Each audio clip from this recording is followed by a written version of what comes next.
Terima kasih Anda masih menyaksikan Buletin Sumatera Utara. Kita beralih ke informasi selanjutnya. Pemirsa, Presiden Prabowo Subianto akan memberikan kesempatan para koruptor untuk bertaubat. Presiden juga akan memaafkan jika para koruptor segera mengembalikan uang rakyat yang dicuri.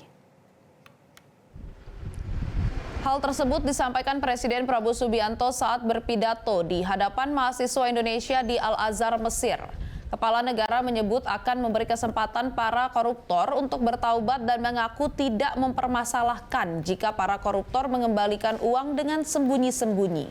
Menurutnya, yang terpenting saat ini uang rakyat yang dicuri bisa kembali.